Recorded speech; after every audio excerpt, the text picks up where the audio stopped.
Right, so guys, got a 3,000 subscriber giveaway to do today. Woo! So much excitement.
Yeah, I was reading an article yesterday saying there's 7.5 billion people on the planet, and in 15 years there'll be another billion, right? Which is ridiculous.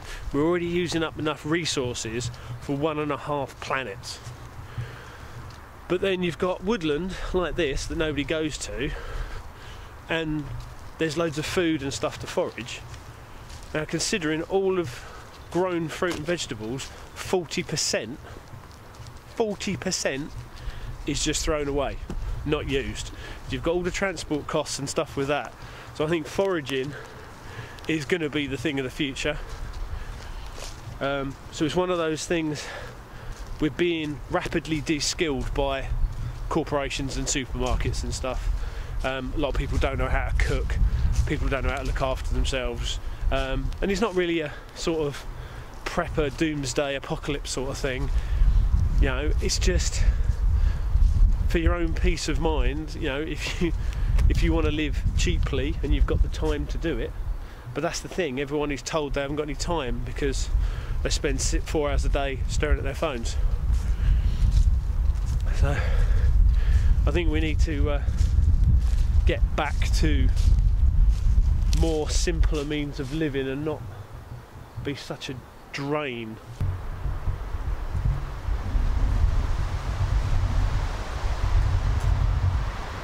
Right, so I thought we'd come out to the woods and we'd have a play with some and a talk about some firelighting stuff. A lot of people get stuck on it and end up arguing about whether Vaseline balls are better than paraffin. It makes no difference, it's what you've got when you're there. So this is a damp, pretty manky day, so I'll give you a few tips that should work all through the year. Obviously if it works today, it'll work for the year, won't it? Okay, so I'll give you a little look in my bag of tricks and have a talk through them, and then we'll go and look for some different tinders and stuff. So that'll do, isn't it? Oh, and then I'll do a giveaway for me 3,000 subs at the end when I get home on the computer. Right, so what goodies have I got in my bag? Right, first of all we've got the lighter. I prefer clipper lighters. Right, one is you can replace the flint and refill the gas. I can't stand disposable lighters. Why we're using disposable plastics for disposable stuff is absolutely ridiculous. You know, just from a landfill point of view, what is the point of ever buying a lighter that you cannot refill? It's ridiculous. And I've been into Tesco's and tried to buy lighter gas, and they don't sell it because all of their lighters don't refill, but they're the same price as refillables. It's insane. So anyway, only use clipper lighters because they're refillable. And if you're going lightweight hiking and you need something to light your gas stove with, yeah, there you go, you have a sparker wheel and that weighs nothing, yeah, so you can just take that on your hike, job's good. So right, so that's a very basic type of fire lighting. Now the gas will propel less when it's cold, so you get very, very weak flame. It's not very good in the wind. Other than that, pretty pucker. But yeah, best thing to do is have a backup, and as many backups as you feel fit to carry. And also, when we're talking about backups,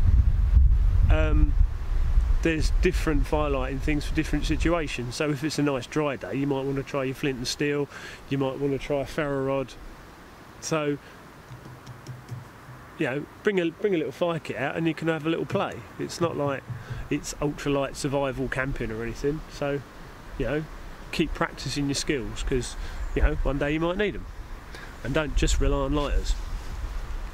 So then the other upgrade from a lighter will be one of these little blowtorch doodads. You can see that. It's got a little blowtorch, so it's quite good, windproof lighter, also refillable. So then we scale that back. So then we got ferro rod. Now this is a massive one, really good for teaching, good for kids to grab onto because it's a nice big handle. Yeah, and there's your nice big sparks there.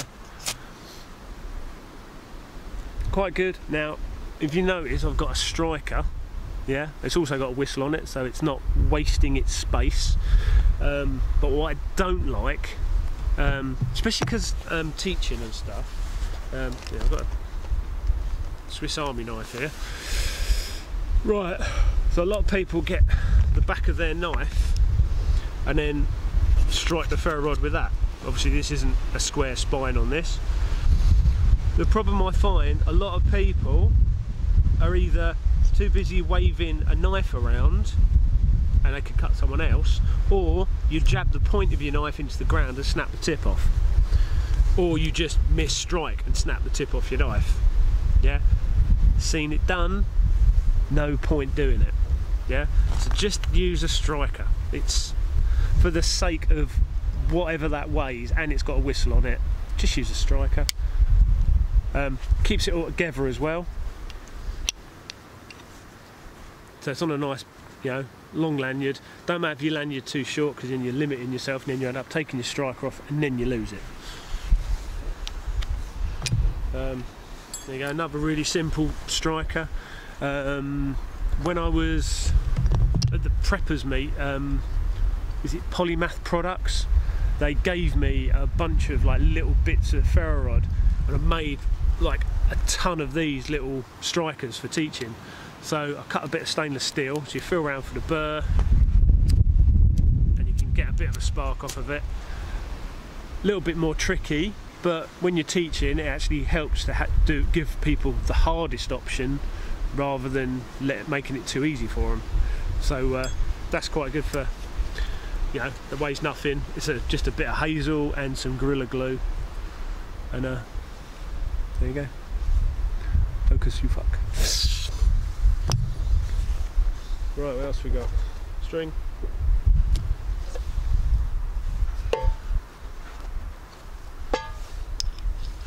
Right, fire piston. Bushcrafttools.com. These are good, but it's more of one of your skill set things. I wouldn't rely on this, but it's, you know, it's aluminium. It don't weigh nothing. And the modern ones, not this one, you can unscrew the top here, and there's a ferro rod inside it. So if you can't make your fire with your compression because it's too damp or cold, then you can use the ferro rod, which is cool. Right, so what it is, you've got Vaseline in one end, screw that shut, and then you've got a little bit of char cloth in the other end, and then there's a rubber gasket on there, so clean all the dirt out of it because that helps the seal. And you put a little bit of Vaseline around the seal. Then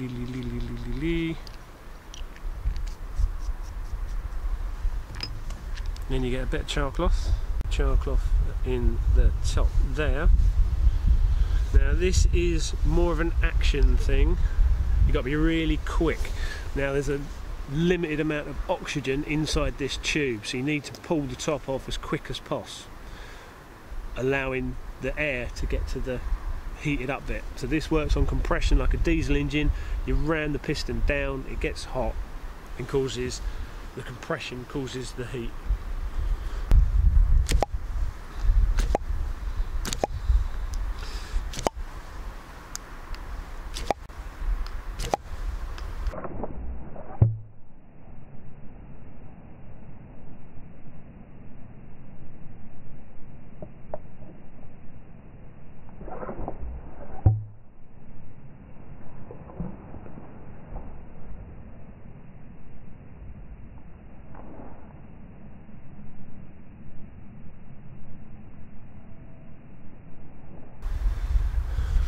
You get the idea.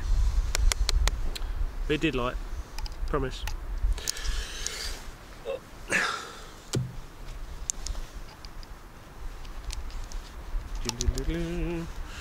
Yep, so fire piston. I'm sure you all know about birch bark. Now birch trees, silver birch, or paper birch you see in McDonald's usually, is really, really flammable. So once you get it lit, he says, with his rubbish lighter, yeah,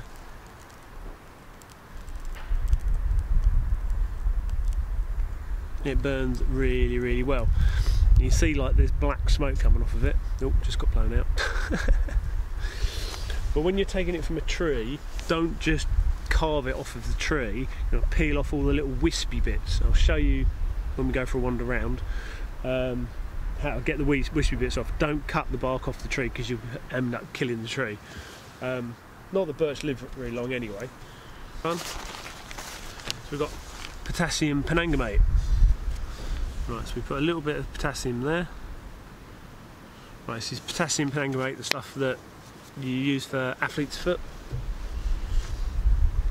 And then this is glycerin for putting on cakes. And then you get a little stick and you mix the two together.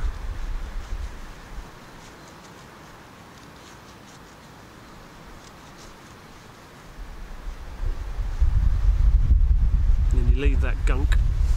Now what you would do, you would put a pile of birch bark or some... Is it starting to go? No. You put a pile of birch bark or some straw on top of this. If you look, there we go, it's starting to go.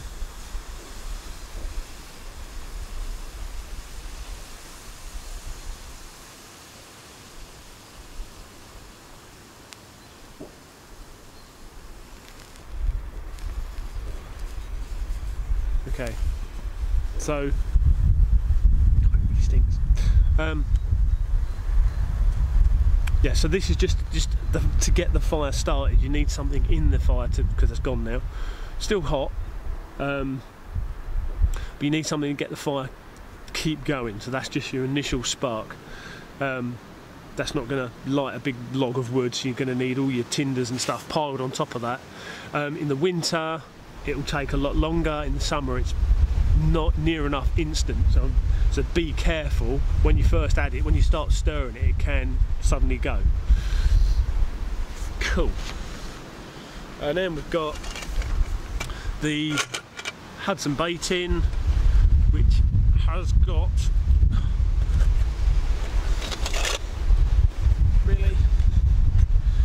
the lens in there. If it's a sunny enough day, you can start a fire with the lens.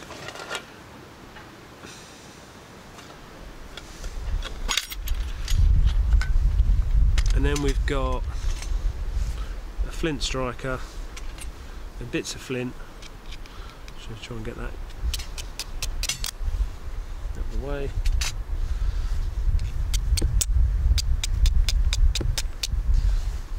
Try and find a better bit of flint. There you go, that's a nice bit. So you find a nice sharp edge on the flint. There's quite a bit of chert in that. Hang on, that way. So what we're after doing is holding the flint at that angle and then coming down straight. We're not hitting it in a round motion, yeah, come down straight. And it's actually the metal chipping off of here because this is harder. A lot of people think it's the flint sparking, and it's actually not, it's the metal wearing away. Yeah. So, if you want to capture the spark, get some char cloth. Now, right, so char cloth. Let's talk about char cloth, why not? Right, so char cloth is some cloth that's been cooked in an oxygen-free environment. So you put it in a tin. This is one of those boiled sweet travel tins. It's about the perfect size. I've drilled a hole in there. So when I take this lid off, there's another hole there, and they both line up. So you stick that, and you stick a load of denim or tea towels or cotton in there, stick it in your fire, and smoke will come out of there. When it stops smoking, it's pretty much done. So you take it out of the fire and leave it. Do not open it, because if you open it, it can ignite, and then you'll just end up with a massive tin full of embers. I've done it. Right, anyway, so that ends up with char cloth like that. So it's just the cloth, everything's been burnt away, so this is pretty much pure carbon. So we take a lump of that on a windy day like this. Can we do it? Can we get it in shot at the same time? Probably not. So you'd sit your bit of char cloth on top.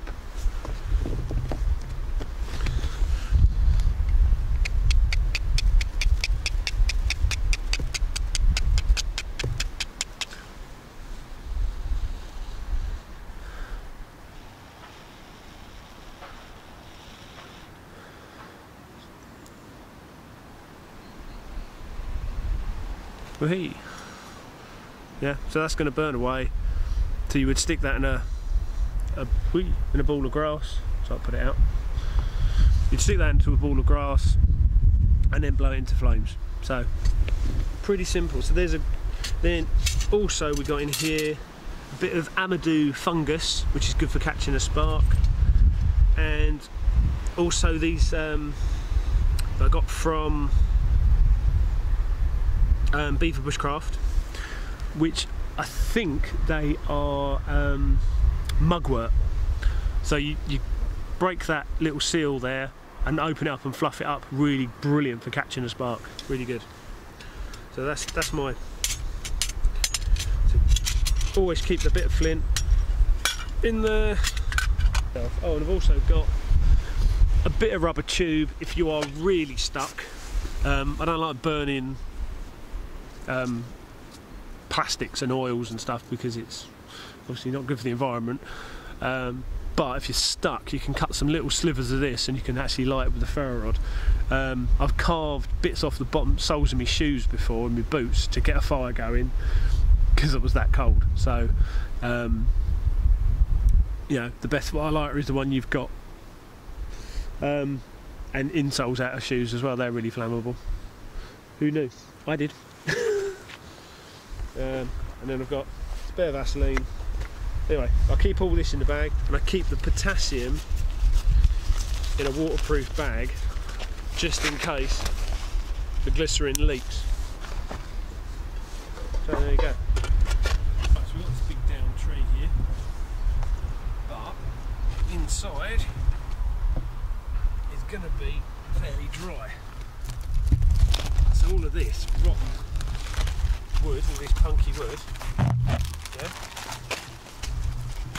that is ideal for fire starting. Yeah?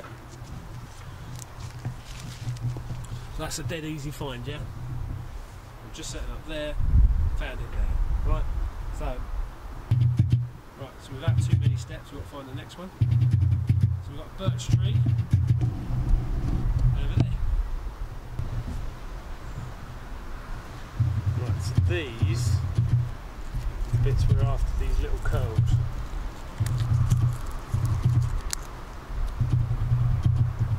That's all you need is those little bits. Just peel that off gently.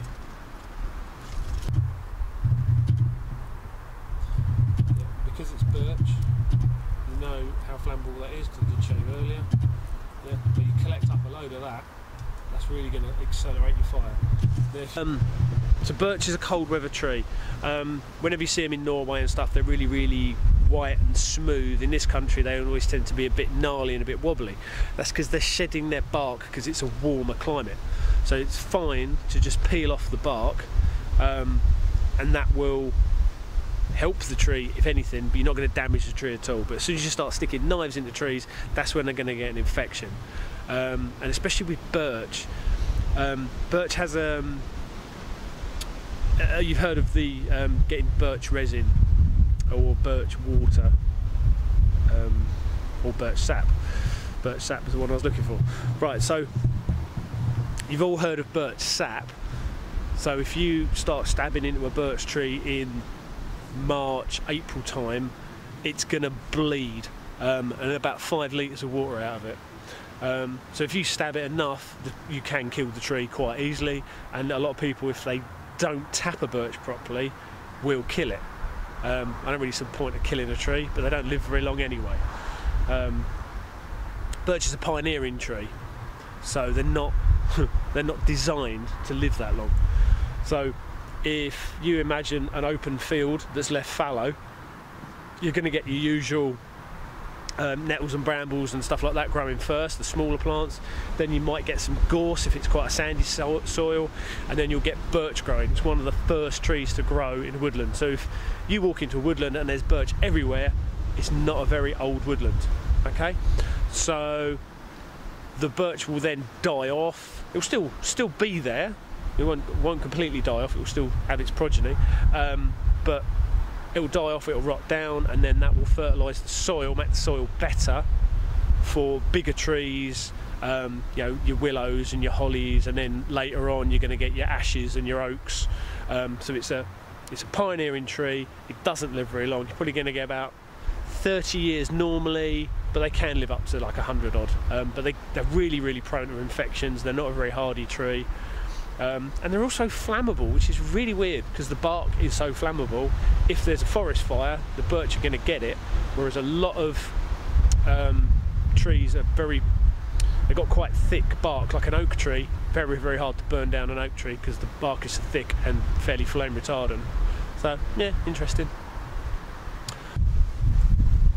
Right, so these nettle stalks, dead nettles, yeah, they're off the ground, they're dry. Yeah. So really good kind of tinder. Screw that all up. Yeah, that will take a spark if you rub them together with both hands. If you're not on the camera, will take a spark quite easily. It's all nice and dry and it's off the ground. So things like anything like leaves, you're wasting your time because they're just going to smoulder. Most barks are fire resistant apart from birch, because reasons. Another thing to look for this time of year is dead branches like this. Yeah. So anything that snaps is dead. See this is still green. Got no snap, and there's a few little snapping twigs on there. And you can basically, if you look at them, you can see that one there's dead. Just snap it off. Yeah, tree's not going to miss it. In pine forests, it's really prevalent. It's usually the lower branches that can't get the light. The tree they just die off. So the tree's not going to miss them. All of that's dead. All of that's dead. So there you go, just within, this is just the facility where I'm standing. Anyway, yeah, so that's all the tinders we've got in this just tiny area. So we've got, yeah, dead sticks on trees, dead nettles, punky wood. Don't bother using, oh, we've got, and the birch bark as well. Cramp balls as well, it's another good one.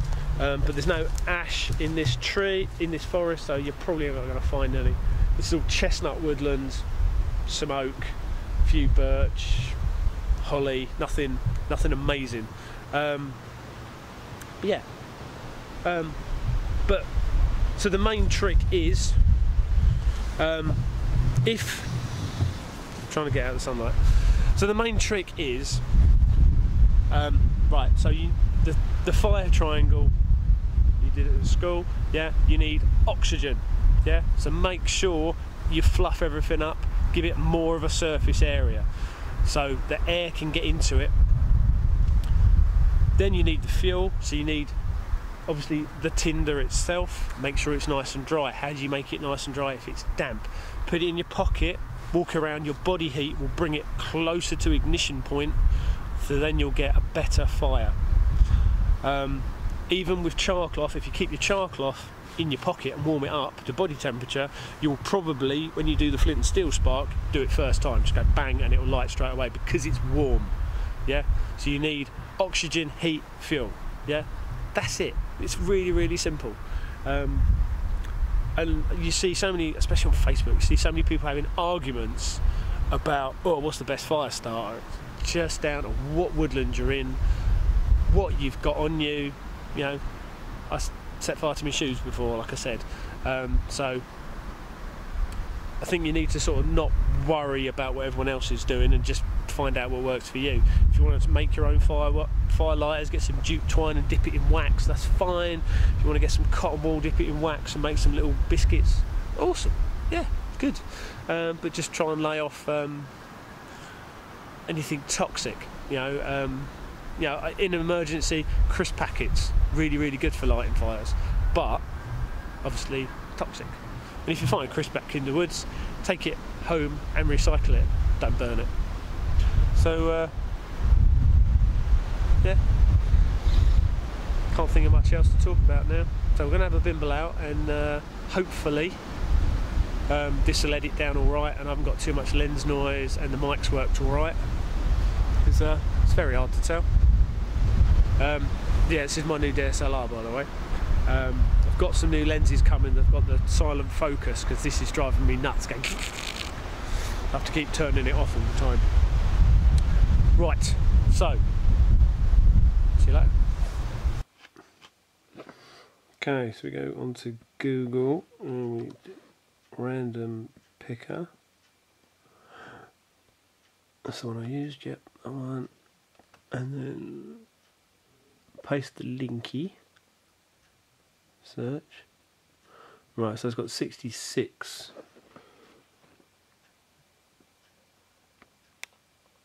Focus. Don't be mean. Yeah, so we've got 66 comments.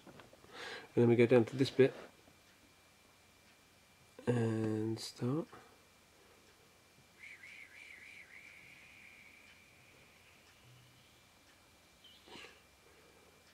Jorvik Outdoors. I'm in, Bruce. Lovely kit. Oh, Jorvik. Oh, I know who this is. Oh, that's awesome. Nice one. I'm sure he'd really like this. So nice. Yep. Well done, Jorvik Outdoors. Lee, I think your name is. Is that right? I could have met him this weekend at Woodland Camp and Crafts. Weekend away, but I didn't make it, so yeah, I'm sure we really appreciate it. Nice one. Okay, thanks guys, thanks for everyone that entered, and thanks obviously to all my subscribers, and I look forward to doing the next one. See you later guys.